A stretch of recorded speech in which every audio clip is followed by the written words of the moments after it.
जय हिंद। और आज की क्लास में मैं आपको पुराण और उपनिषद पढ़ाने वाला हूँ। लास्ट क्लासेस में मैंने वेद और वेदांग दोनों कंप्लीट करा दिए। अगर वो नहीं देखे तो मैंने एक प्लेलिस्ट बना रखी है, वहां जाकर आप देख लीजिएगा। उस प्लेलिस्ट का लिंक डिस्क्रिप्शन में है, वहां जाकर देख लीजिएगा। वहां पर हिस्ट्री की सारी क्लासेस हैं जो अब तक मैंने पढ़ाई हुई हैं, और उनका पीडीएफ हमारे टेलीग्राम चैनल पर है, एपिक टू क्लासेस पर। तो देख लेते हैं पुराण। तो पुराण की रचना किसने की थी? पुराण की रचना की थी महर्षि ऋषि ने, या फिर इनसे कहते थे उग्र श्रवा।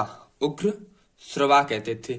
और वेदा पुराणों की पुराणों की संख्या कितनी थी? तो पुराणों की संख्या कितनी थी? 18 थी। कितनी थी? 18 थी। और पांचवें वेद को, पुराण के पांचवें वेद को वेदों का वेद कहते हैं। क्या कहते हैं? वेदों का वेद। कौन से को? पांचवें वेद को वेदों का वेद कहते हैं। और इसमें पुराणों में प्राचीन राजवंशों की जानकारी मिलती है। किसकी? प्राचीन राजवंशों की जानकारी पुराणों में मिलती है। तो देखिए विष्णु पुराण। विष्णु पुराण, इससे हमें मौर्य वंश की जानकारी मिलती है। किसकी? मौर्य वंश की जानकारी हमें विष्णु पुराण से मिलती है। ओके। और मृत्यस्य पुराण, कौन सा? मृत्यस्य पुराण।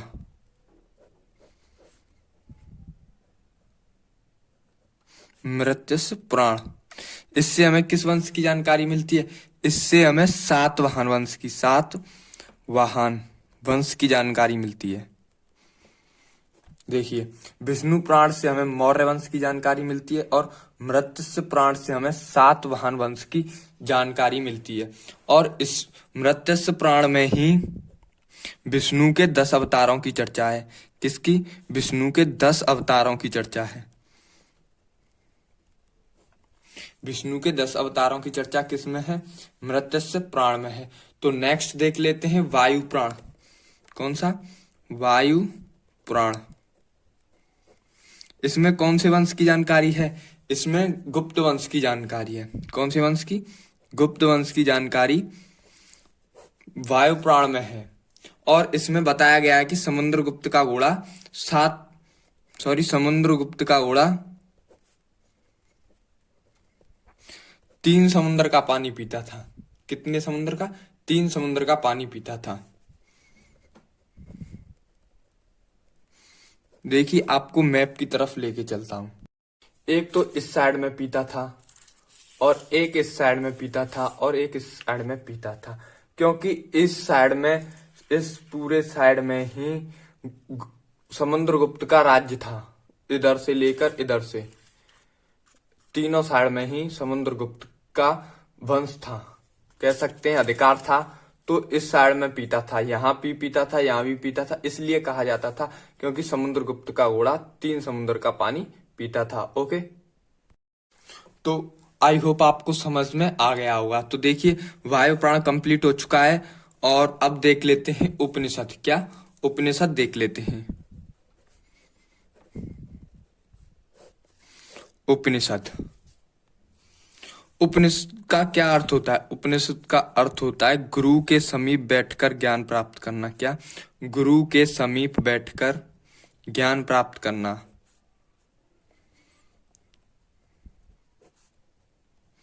उपनिषद का अर्थ होता है गुरु के समीप बैठकर ज्ञान प्राप्त करना। क्या? ज्ञान प्राप्त करना।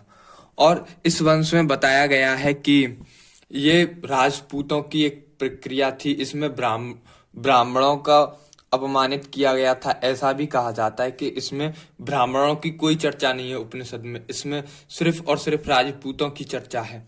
और उपनिषद, कितने उपनिषद थे? इसमें 108 उपनिषद थे, लेकिन मान्यता 13 उपनिषद को ही थी। कितने को थी?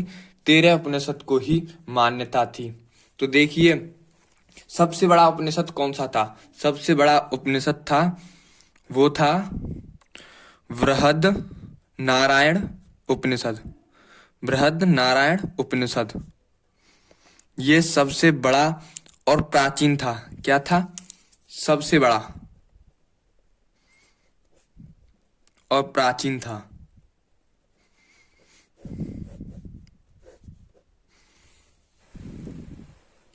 सबसे बड़ा और प्राचीन कौन सा उपनिषद था?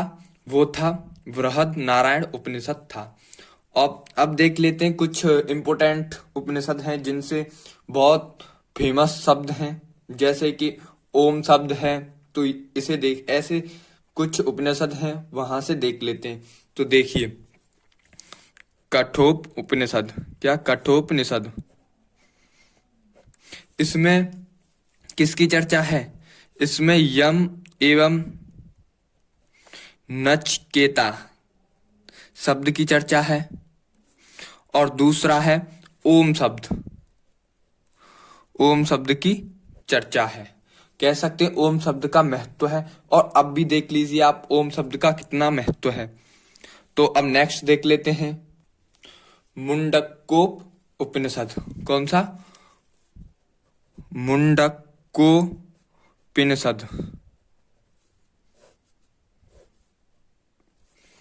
इसमें सत्यमेव विजयते की चर्चा है। जो पैसे पर लिखा होता है, रुपए के सिक्के पर लिखा रहता है सत्यमेव विजयते, ये यहीं से लिया गया है। और आपसे कई बार ये पूछा भी गया है कि सत्यमेव विजयते कहाँ से लिया गया है। जो रुपए पर सिक्के पर लिखा हुआ होता है सत्यमेव विजयते, वो शब्द कहाँ से लिया गया है। तो आई होप आपको पता चल गया होगा कहाँ से लिया गया है। मुंडकोप उपनिषद से लिया गया है। तो अब देख लेते हैं जालोपनिषद। क्या? जालोपनिषद। देखिए, इसमें किसकी चर्चा है? इसमें ब्रह्मा विष्णु महेश, ब्रह्मा विष्णु महेश की चर्चा है। अर्थात कह सकते हैं हम त्रिमूर्ति, ये तीन मूर्तियां हैं, त्रिमूर्ति की चर्चा है।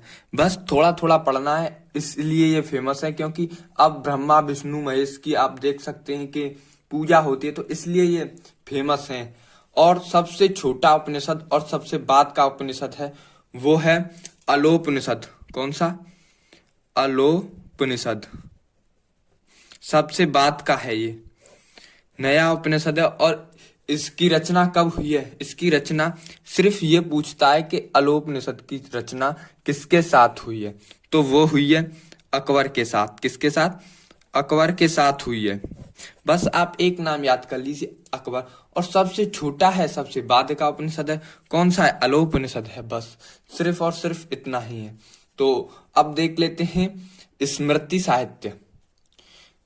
स्मृति साहित्य, इसमें से एक दो क्वेश्चन पूछ लेता है। तो देखिए स्मृति साहित्य, स्मृति साहित्य में कितनी साहित्य हैं? स्मृति साहित्यों की संख्या कितनी है? तो इसमें 36 है। कितनी? 36 है। और इसमें से प्राचीन राजवंशों की जानकारी मिलती है। इसमें से भी प्राचीन राजवंशों की जानकारी मिलती है। ओके। और एक है विष्णु स्मृति। कौन सी? विष्णु स्मृति और नारद स्मृति। इन दोनों में से गुप्त वंश की जानकारी मिलती है, या कह सकते हैं गुप्त काल की जानकारी मिलती है। किसकी? गुप्त काल की जानकारी किससे मिलती है? विष्णु स्मृति और नारद स्मृति से मिलती है। और मनु स्मृति और याज्ञवल्क्य स्मृति से किसकी जानकारी मिलती है? मनु स्मृति और याज्ञवल्क्य स्मृति से किस वंश की जानकारी मिलती है? इससे मिलती है मौर्य वंश की जानकारी। किसकी? मौर्य वंश की जानकारी इसी से मिलती है। मनु स्मृति और याज्ञवल्क्य स्मृति से मौर्य वंश की जानकारी मिलती है। और पता है आपको याज्ञवल्क्य स्मृति में जुआ खेलने को उचित बताया गया है। आपसे एक क्वेश्चन ये पिछली बार भी पूछा गया था, एसएससी जीडी ने पूछा था कि किस स्मृति में जुआ खेलना को उचित बताया गया है। तो जुआ खेलने को उचित याज्ञवल्क्य स्मृति ने बताया है। जुआ खेलना। ओके। और जो कि मनु स्मृति है वो कैसी पुस्तक है? ये एक अर्थ धर्मशास्त्र पुस्तक है। कौन सी? धर्मशास्त्र पुस्तक है ये। इसमें इसमें ऊंची जाति को वरीयता दी गई है। किसको? ऊंची जाति को वरीयता दी गई है। ऊंची जाति को वरीयता दी गई है और निम्न जाति को नीचा दिखाया गया है और महिलाओं को भी नीचा दिखाया गया है और दलित लोगों को भी नीचा दिखाया गया है इस पुस्तक में। ओके, और देखिए इसमें पुरुष की कितनी आय है शादी करने की? वो है 25 वर्ष के। पुरुष को 25 वर्ष के बाद शादी करनी चाहिए। और एक लड़की को कितने वर्ष की? तो 12 वर्ष की।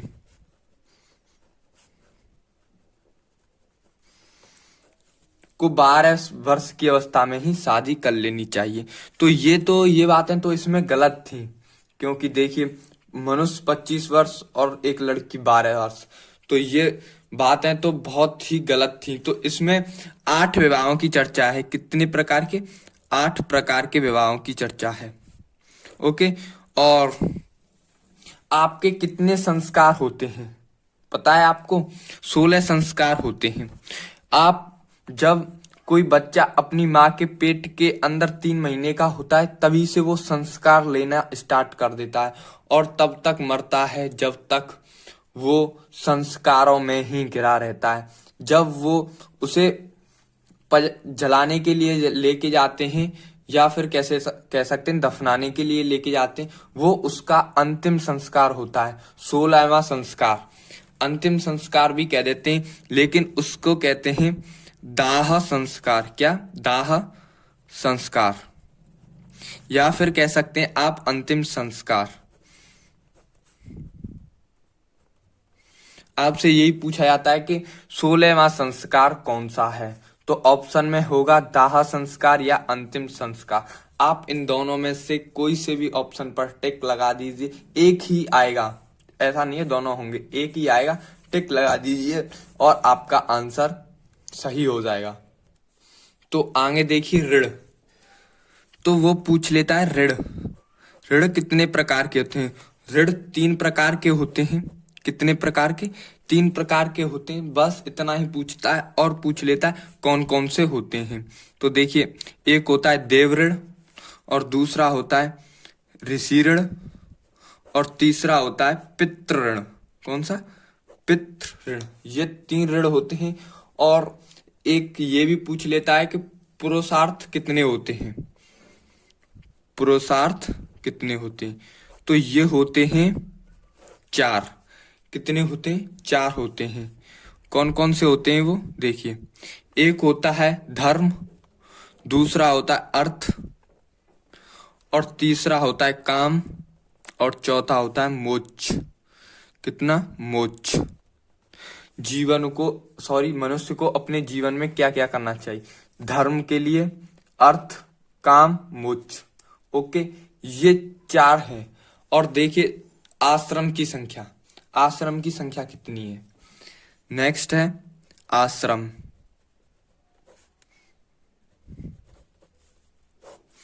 आश्रम कितने हैं? आश्रम है 4। कितने हैं? 4।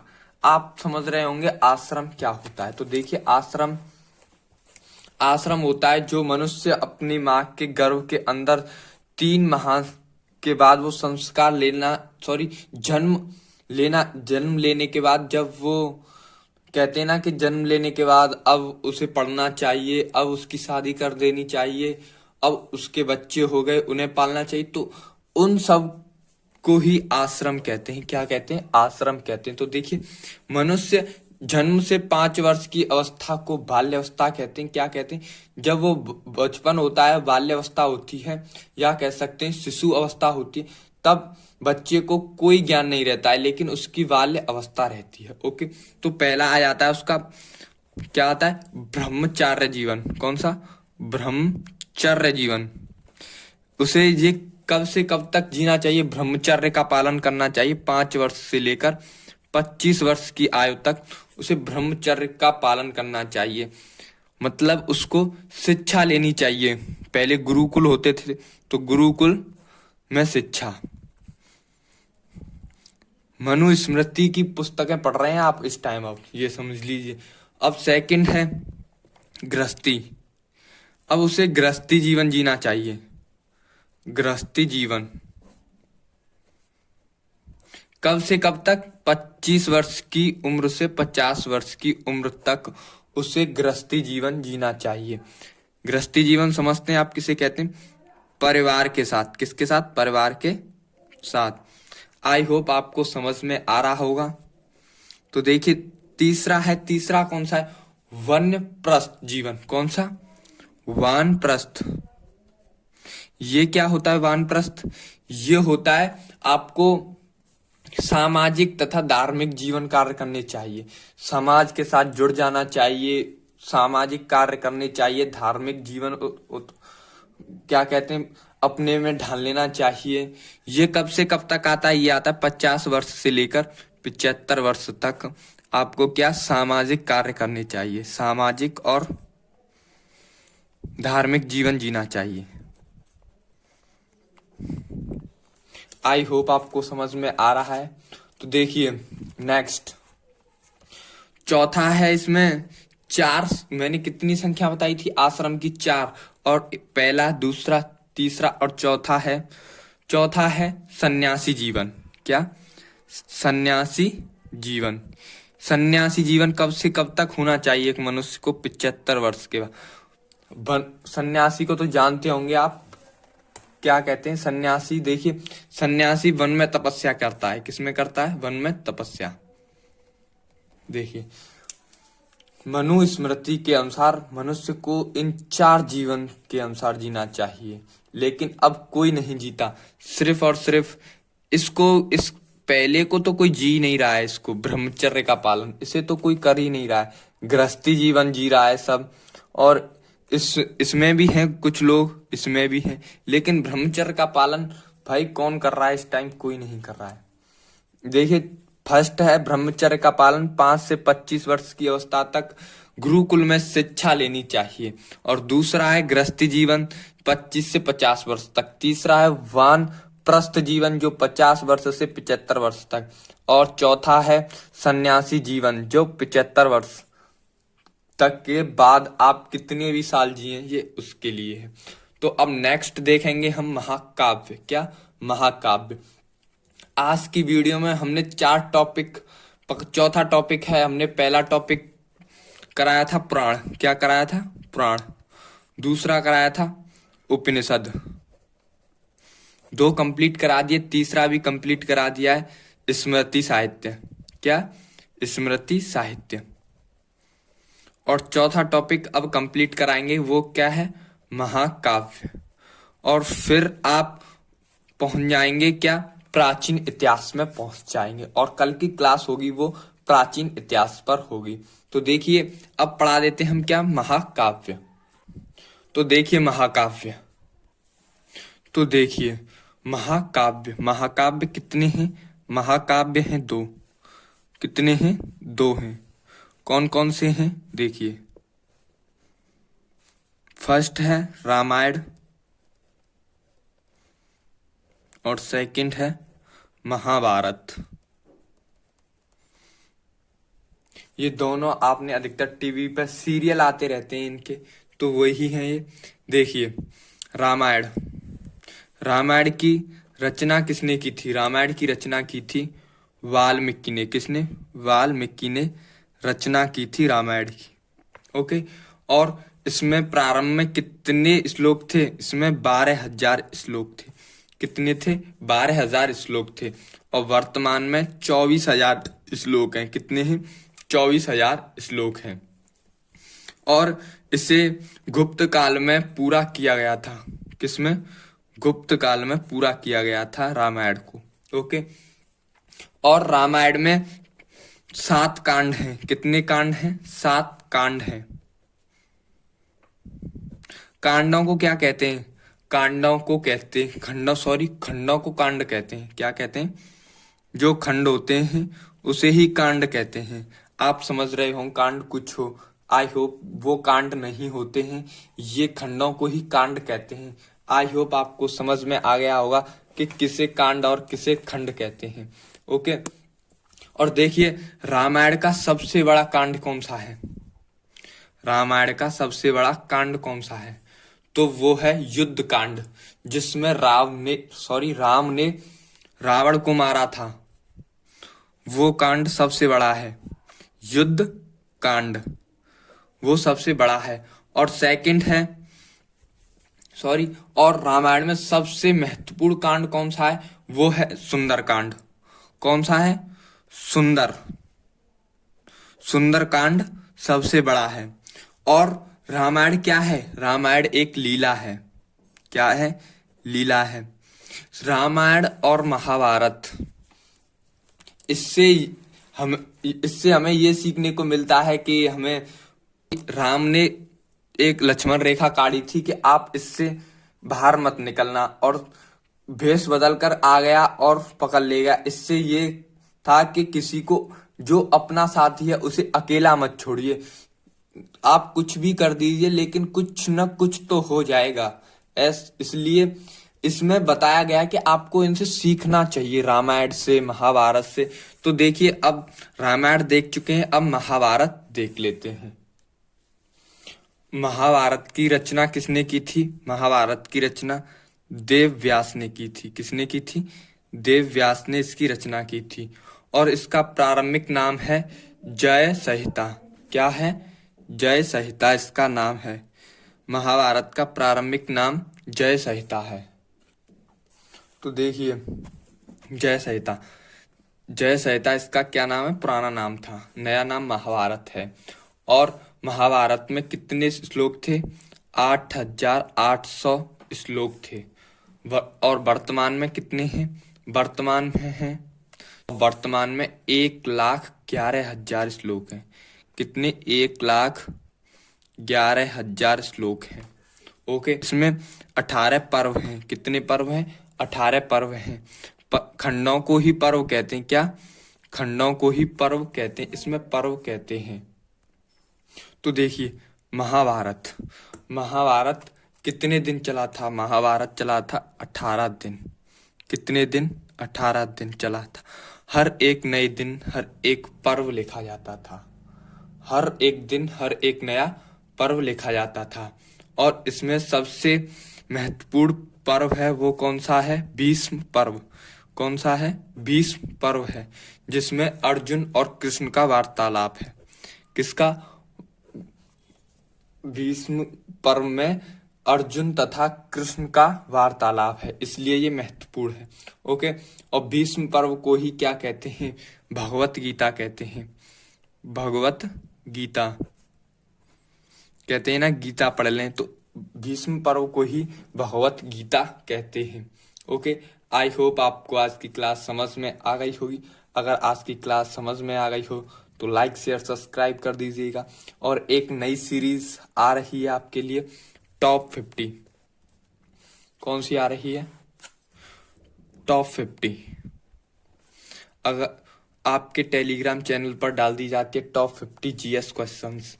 वो आती है हर शनिवार के दिन, आ जाती है शाम को 6:30 बजे टेलीग्राम चैनल पर आ जाती है। अगर आप उसका सॉल्यूशन चाहते हो तो वो यूट्यूब पर आ जाएगा। और उस सीरीज का नाम है टॉप 50। क्या नाम है? टॉप 50 है। और यूपी कांस्टेबल के क्वेश्चंस आते हैं उसमें, आने वाले जो क्वेश्चंस हैं वो आते हैं उसमें। तो आई होप आप समझ गए होंगे। अगर समझ गए हों तो भाई साहब आपके लिए अच्छा है, नहीं तो बता दीजिएगा कमेंट करके, फिर हम उसका भी सॉल्यूशन कर दिया करेंगे। सॉल्यूशन क्या, आपको समझा दिया करेंगे। अगर आज की क्लास आपकी समझ में आई हो तो क्लास को लाइक शेयर सब्सक्राइब कर दीजिएगा। और फिर मिलेंगे कल क्लास में, तब तक के लिए जय हिंद, जय भारत।